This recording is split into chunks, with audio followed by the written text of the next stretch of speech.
So guys இது வந்து பார்த்தீங்கன்னா சரத் ப்ரோவோட கரேஜ் ஆக்சுவலாக. ஸோ வெறும் நினைக்கிது அம்பாசிடர் ஆல்சோ தேர். ஸோ தார் நம்ம லாஸ்ட் டைம் பண்ணிட்டோம். பட் பார்த்தீங்கன்னா இது வந்து இந்த தாருக்கு ஒரு ஸ்பெஷலான ஒரு விஷயம் இருக்குது. ஸோ நான் போகும்போது சொல்கிறேன்.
கம்மியில் கொடுக்க இந்த பக்கத்தோட கொடு.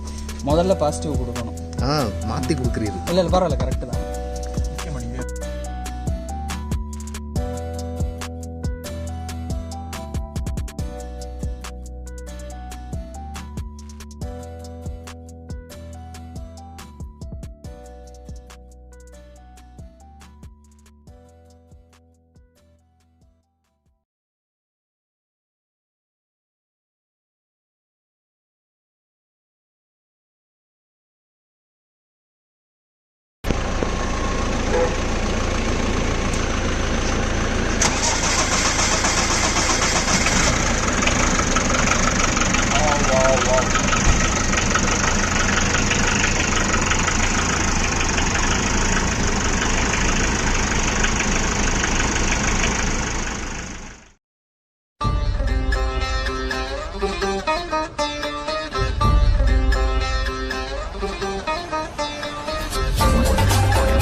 அம்பாசிடர் ஓட்டிகிட்டு இருக்கேன் இப்போ வந்து பார்த்தீங்கன்னா நான்.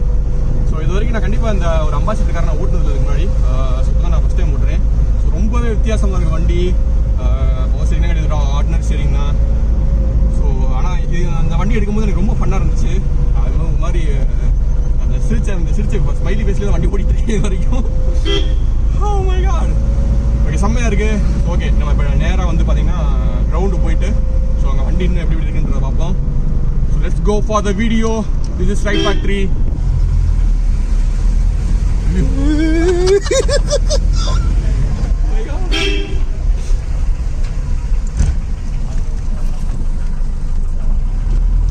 திருப்பதான் ரொம்ப கஷ்டமா இருக்கு. ஸோ வண்டியில் வந்து பார்த்தீங்கன்னா இன்ஜின் ஐடிலிங்கில் இருக்குது. ஏன்னா நாங்கள் வரும்போது வண்டியை ஜம்ப் ஸ்டார்ட் பண்ணி தான் எடுத்துகிட்டு வந்தோம். அமர்ந்துச்சு மேபி ஸ்டார்ட் பண்ண முடியுமா என்னன்னு தெரியல.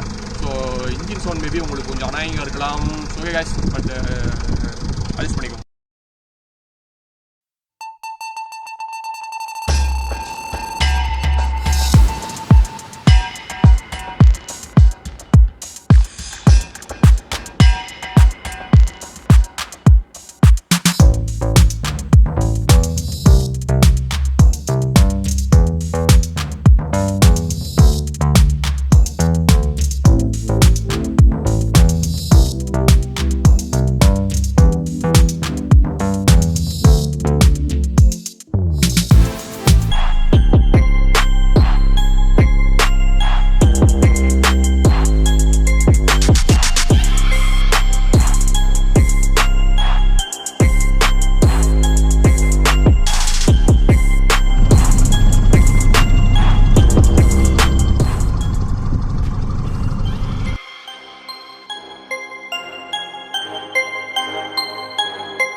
வண்டியை நீங்கள் எடுத்து வந்துருக்கீங்க.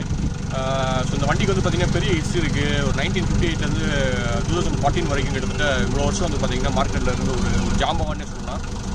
ஸோ இப்போ வந்து மார்க்கெட்டில் வண்டி இல்லை ஆக்சுவலாக. பட் ஆனால் வந்து பார்த்திங்கன்னா நிறைய பேர் சொல்கிற விஷயம் பண்ணால் அம்பாசிடர் மாதிரி எந்த காருமே வராது அப்படின்னு சொல்லி இந்த பெரியவங்களாம் சொல்லி கேள்விப்பட்டிருப்போம், அங்கே சில சிலத்தில் கேட்டிருப்போம். ஸோ அப்படி என்ன தான் இருக்குது இந்த வண்டியில் அப்படின்னு பார்த்தீங்கன்னா நிறைய விஷயம் நாங்கள் ஓட்டி பார்க்கும்போது ஃபீல் பண்ணோம். ஸோ அதே மாதிரி இந்த காரோட லுக்கை பொறுத்த வரைக்கும் ஒரு விஷயம் சொல்லி ஆகணும். எப்படின்னா மேட் லைக் கன் அப்படின்னு சொல்லி கேள்விப்பட்டிருப்போம். ஆனால் அந்த கார் வந்து பார்த்தீங்கன்னா ஒரு மேட் லைக் டேங்க்கு. எனக்கு என்னமோ வந்து பார்த்தீங்கன்னா ஒரு டைகர் டேங்கை ஓட்டுற மாதிரி ஒரு ஃபீல் தான் இருந்துச்சு. ஸோ சீரியஸாக எனக்கு வந்து பார்த்தீங்கன்னா அந்த மாதிரி ஒரு எக்ஸ்பீரியன்ஸ் தான். கிட்டத்தட்ட ஒரு டைகர் டேங்கோட சேம் என்ஜின் எஃபெக்ட், அதே மாதிரி ரோட்டில் போகும்போது அந்த சாலிட்னஸ், கிட்டத்தட்ட ஏதோ ஒரு பல டன்கள் வெயிட் உள்ள ஒரு வண்டியை ரோட்டில் ஓட்டிட்டு போகிற மாதிரி ஒரு ஃபீல் இருந்துச்சு. அதே மாதிரி எனக்கு இந்த பவர் ஸ்டேரிங் கார்லாம் ஓட்டிட்டு இந்த காரை மேனுவல் ஸ்டேரிங் ஓட்டும்போது ரொம்ப டிஃப்ரெண்ட்டாக இருந்துச்சு. எனக்கு திருப்ப கூட முடியல. ஸோ பட் இருந்தாலுமே வந்து பார்த்தீங்கன்னா ஓட்டும்போது எனக்கு ஒரு பண்ணு வந்து பார்த்தீங்கன்னா இருந்துச்சு. அப்படின்னா ஒரு அந்த கொஸ்டின் வந்து கேட்டிங்க அப்படின்னா ஸோ 100% வந்து பார்த்தீங்கன்னா ஒரு பனியோட தான் அந்த வண்டி ஓட்டும்போது அந்த ஃபீல் இருந்துச்சு. ஓகே கைஸ், அந்த வண்டியை இப்போ சொல்லிட்டேன். ஸோ அந்த வண்டி எப்படி இருக்குது, உள்ள என்ன மாதிரியான ஸ்பேஸ்லாம் இருக்குது அப்படின்றத நம்ம வண்டியை ஒரு வாக் அரவுண்ட் பண்ணி பார்ப்போம். ஸோ பண்ணி பார்த்துட்டு அப்படிங்கிறது ஸ்டார்ட் பண்ணிட்டு போவோம். ஸோ அவர்கிட்ட போய் இந்த வண்டியோட ஓனர் வந்து பார்த்தீங்கன்னா அவர் தான். ஸோ அவர் இந்த வண்டி எவ்வளோ நாள் யூஸ் பண்ணிட்டு இருக்காரு என்னென்ன டீட்டெயில் தெரியல. ஸோ அதையும் அதை பற்றி நம்ம அவர்கிட்ட கேட்போம். ஸோ அதுக்கு முன்னாடி அவரை பற்றி ஒரு விஷயம் சொன்னோம்னா, அவர் வந்து பார்த்தீங்கன்னா ஸோ ஜீப்லேயே ஆல் இண்டியா டூர் எடுத்துருக்காப்புல. ஸோ மேபி நீ டைம் கிடச்சா எக்ஸ்பீரியன்ஸ் ஷேர் பண்ணாருன்னா நம்ம அதை பற்றியும் கேட்கலாம். ஸோ கைஸ், கார் இப்போ சுற்றி பார்க்க போவோம். ஸோ கைஸ், இப்போ நம்ம வந்து இன்ஜின் கம்பார்ட்மெண்ட்டை ஓப்பன் பண்ணி பார்க்கலாம். ஸோ லிவர் வந்து பார்த்தீங்கன்னா இங்கே கொடுத்துருக்காங்க, எடுத்துட்டேன்னு நினைக்கிறேன்.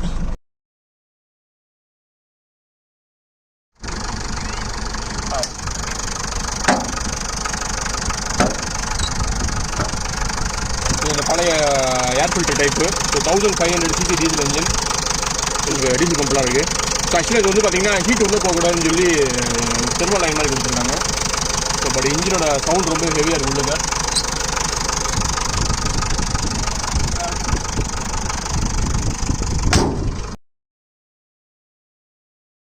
ஸோ அதே மாதிரி வண்டியோட ஃப்ரண்ட்லேருந்து ஃப்ரண்ட் பம்பர்லேருந்து பின்னாடி பம்பர் வரைக்கும் பார்த்தீங்கன்னா ஒரு இடத்துல கூட ஃபைபரே இல்லை, ஃபுல் அண்ட் ஃபுல்லாக மெட்டல் பாடி. ஸோ அதே மாதிரி ஃப்ரண்ட் கேபின் எடுத்துக்கிட்டீங்க அப்படின்னா நான் கார் நீட்டி தாராளமாக உட்காந்துருக்கேன், அவ்வளோ ஸ்பேஸ் இருக்குது. ஸோ டிரைவர் உட்காந்துக்கலாம், அங்கே இன்னொரு கோ பேசஞ்சர் உட்காந்துக்கலாம், நடுவில் யாராவது ஒரு ஆள் உட்காந்துக்கலாம் போல. ஸோ அவ்வளோ ஸ்பேஸ் வந்து பார்த்தீங்கன்னா முன்னாடி இருக்குது. ஸோ அதே மாதிரி லெக் ரூம்லாம் வந்து பார்த்தீங்கன்னா ஃப்ரண்ட்டில் அப்படியே ஒரு மாதிரி அப்படியே கால் அப்படியே ஜாலியாக தூக்கி வச்சுக்கலாம். ஸோ அந்த ஸ்பேஸ் இருக்குது. ஸோ இன்டீரியர் வந்து பார்த்தீங்கன்னா நம்ம அந்த ஓல்டு கிளாசிக் மெத்தட் தான் வந்து பார்த்தீங்கன்னா சும்மா நார்மலாக பெரிய லெவலெலாம் ஒன்றும் இல்லை. பட் ஆனால் வந்து பார்த்தீங்கன்னா ஸோ இந்த வண்டிக்கு வந்து சூட்டபுளாக தான் கொடுத்துருக்காங்க. ஸோ அப்போயே வந்து பார்த்தீங்கன்னா செப்பரேட்டாக ஃபியூல் கேஜ் இருக்குது, அதே மாதிரி டெம்பரேச்சர் கேஜ் இருக்குது, ஆயில் கேஜ் இருக்குது. ஸோ ஸ்பீடா மீட்டர் வந்து பார்த்தீங்கன்னா 140 வரைக்கும் இருக்குது. ஸோ 140 ரொம்ப அதிகம் தான்.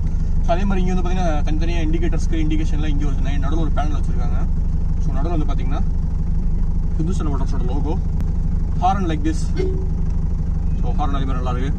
ஸோ இதுதான் ஃப்ரண்ட்டு. அதே மாதிரி மேலே ஹெட்ரூம் வந்து சொல்லணும்னா பார்த்தீங்கன்னா அப்படியே எனக்கு நம்ம ஒரு சின்ன ட்ரெயினில் உட்காந்துருக்க மாதிரி தான் இருக்குது. ஏன்னா அந்த மேலே உள்ள அந்த டனல் ஷேப்பில் இருக்குது மேலே உள்ள ரூஃப் வந்து பார்த்தீங்கன்னா. ஸோ அதே மாதிரி உள்ளே வந்து அப்போல்சரி ஃபுல்லாமே வந்து ஒரு மாதிரி அந்த நம்ம ஓல்டு சோஃபாவில் உள்ள அந்த வெல்வெட் கிளாத் மாதிரி தான் இருக்குது. ஸோ இவங்க இப்போ பண்ணியிருக்காங்கன்னு நினைக்கிறேன். ஸோ பட் ஓவராலாக ஃப்ரண்ட் வந்து பார்த்தீங்கன்னா வேறு லெவலில் இருக்குது. ஸோ இந்த மாதிரி மிரர் அப்படி மடக்கி வச்சுட்டோம்னா ஸோ போகும்போது காற்று துளியாப்பட்டு நமக்கு உள்ளே வரும். பட் ஓவரால் ஸோ ஒரு நல்ல ஒரு விஷயம் இந்த மிரர் இந்த மாதிரி மடக்கிறது. ஸோ இப்போ நம்ம வந்து பார்த்தீங்கன்னா பின்னாடி சீட்டுக்கு போவோம். அப்படியே அப்பாடா, ஸோ ஒரு 3 பேர் தாராளமாக உட்காரலாம் போல். ஸோ பழைய டார்ச் லேம்ப் டைப்பில் ரூம் கொடுத்துருக்காங்க. ஸோ அதில் அட்ஜஸ்ட்மெண்ட்டும் இருக்குது. So cool.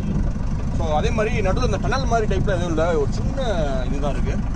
ஸோ அதே மாதிரி ஸோ கம்ஃபர்ட்.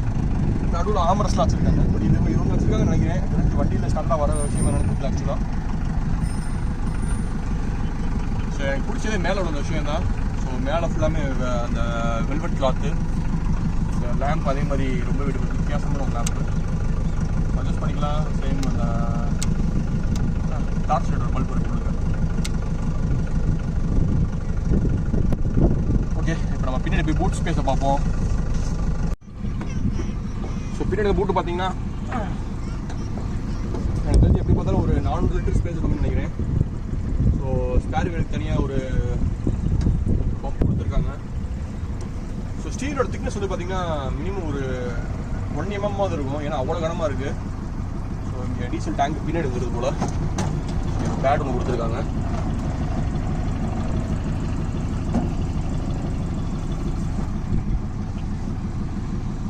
செம்ம வெயிட் ஆக்சுவலாக. பின்னாடி முன்னாடி டோரோட. ஸோ லைட்லாம் சேம் கிளாசிக் மாடல் தான். கிட்டத்தட்ட 1950லேருந்து 80 வரைக்கும் பூரா இந்த டைப்பில் தான் வரும். ஸோ டெயிலோட எட்ஜில் இந்த மாதிரி வெர்டிகலாக வந்து பார்த்தீங்கன்னா டெயில் லாப்ஸ் கொடுத்துருப்பாங்க. ஸோ வீல் பேஸ் வந்து பார்த்தீங்கன்னா நல்லா வைடான வீல் பேஸ் இருக்குது. ஸோ உள்ள நம்ம அந்த லெக் ரூமு உள்ள ஓவரால் ஸ்பேஸை பார்க்கும்போது தெரியும் நல்ல வீல் பேஸ் இருக்கும் அப்படின்னு சொல்லிட்டு. ஸோ அதே மாதிரி பின்னாடி வந்து பார்த்தீங்கன்னா ஸோ லீஃப் டைப்பு சஸ்பென்ஷன் கொடுத்துருக்காங்க. இதெல்லாம் அந்த ஓல்டு காரில் வந்து சேம் மெத்தட் தான். அதே மாதிரி ஃப்ரண்ட்டில் வந்து பார்த்தீங்கன்னா ஃப்ரண்ட்டோட சஸ்பென்ஷன் இப்போ நான் காட்டுறேன். ஸோ ஃப்ரண்ட்டில் வந்து பார்த்தீங்கன்னா மல்டி லிங்க் சஸ்பென்ஷன் மாதிரி இருக்குது. ஏன்னா வண்டியோட டிரைவிங் போஸ்டரு ஸோ எனக்கு எல்லாமே ஓகேவாக இருக்குது. டிரைவிங் பொசிஷன் ஓகே தான். பட் ஆனால் இந்த ஸ்டேரிங் வந்து இடது காலில் மட்டும் இடிக்குது. ஏன்னா அந்த கியர் ராடுக்கு ரொம்ப பக்கத்தில் இருக்கனால ஸோ அந்த கியர் ஷிஃப்டிங்கும் அந்த ஸ்டேரிங் திருப்பி போகும்போது இடது கால் கொஞ்சம் இதாக இருக்குது. அதே மாதிரி ஒரு 4 speed transmission, first second third fourth அப்படி ரிவர்ஸு சேம் இப்போ இருக்க அதே மெத்தட் தான். ஸோ இப்போ வந்து வண்டிக்கு எது கிளம்ப போகிறேன். ஸோ போய்கிட்டே வந்து இந்த என்ஜினு பிரேக்கு ஸோ அதே மாதிரி இந்த டிரான்ஸ்மிஷன் எப்படி சொல்லி பார்க்கலாம். So guys let's start the spin.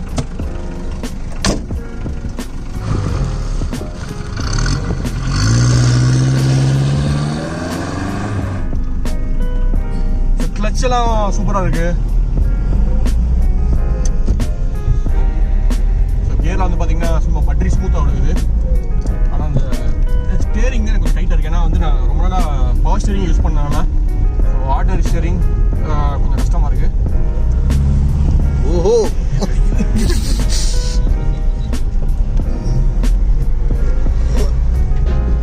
வா ஃபஸ்ட்டு கியர் செம்ம பவராக இருக்குது. ஷார்ட் கியர் ரேஷியோ உள்ள டிரான்ஸ்மிஷன் மாதிரி இருக்குது. ஏன்னா இதான் 4th கியரே வந்து பார்த்தீங்கன்னா கிட்ட 30 km ஸ்பீட்லேயே விழுந்துருது. ஸோ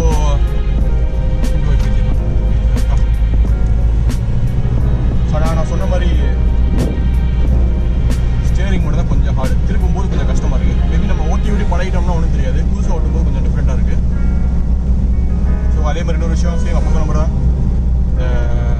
வென்டிலேஷன் விண்டோ பேர் நம்மளே வச்சுக்கலாம், வென்டிலேஷன் விண்டோன்னு சொல்லிட்டு.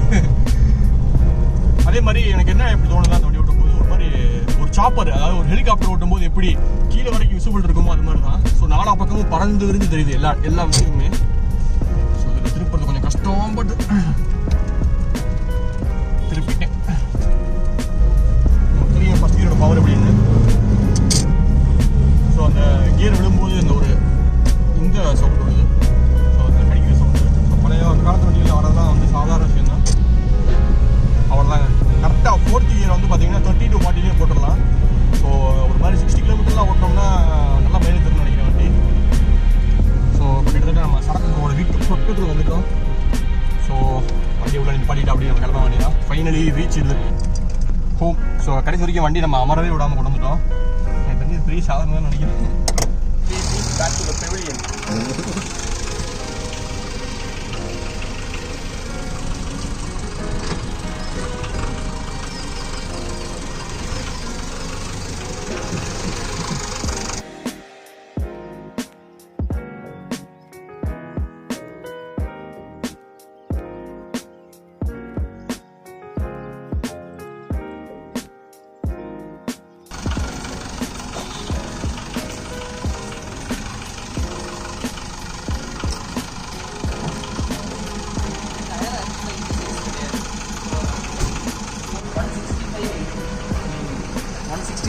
ப்ரொஃபைல் கூட இது சும்மாவே நிற்குதுன்ட்டு இதில் இருந்த டயர் ரொம்ப பழசாகி ட்ரையாக இருந்துச்சு.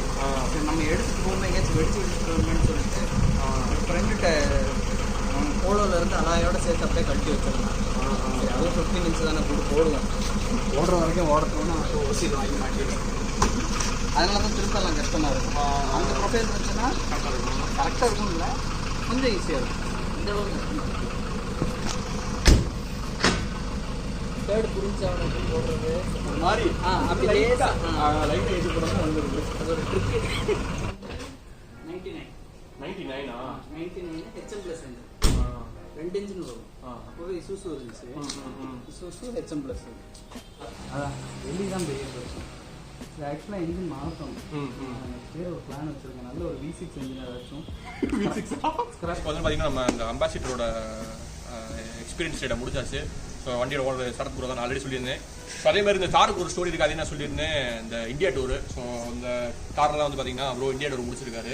ஸோ அதே மாதிரி அதுக்கப்புறம் வந்து பார்த்தீங்கன்னா அதுக்கு மேலே இன்னொரு பெரிய விஷயம் இருக்குது. நான் அதை வந்து இன்னொரு வீடியோவில் சொல்கிறேன் ப்ரோ. உங்களுக்கு அது பர்சனலாகவே ஒரு இன்டர்வியூ எடுக்கிற மாதிரி இருக்கும் ப்ரோ. இந்த வண்டியில் இந்த இது இந்தியா டூர் பண்ணிங்க ப்ரோ, அது எவ்வளோ நாள் ப்ரோ ஆச்சு உங்களுக்கு வந்து?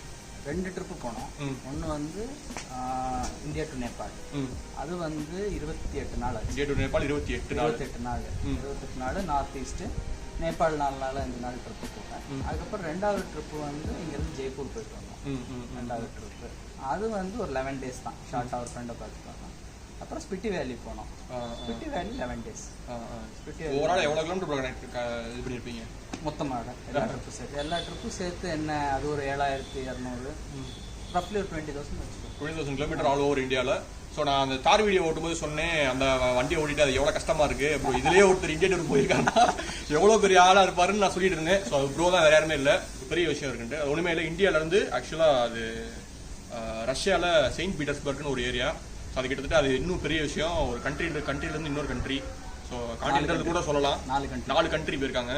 ஸோ அதை பற்றிலாம் நான் ப்ரோட்ட நான் வீடியோ எடுக்க சொல்லியிருக்கேன், வச்சிருக்காப்புல எல்லாமே. ஸோ இன்னொரு வீடியோவில் அதை டீட்டெயில்டாக வந்து உங்களுக்கு காட்டுறேன். உள்ளூர் கூட நாங்கள் உடச்சிட்டு போயிருக்கோம், இன்னொரு வரைக்கும் வர சொல்கிறோம்.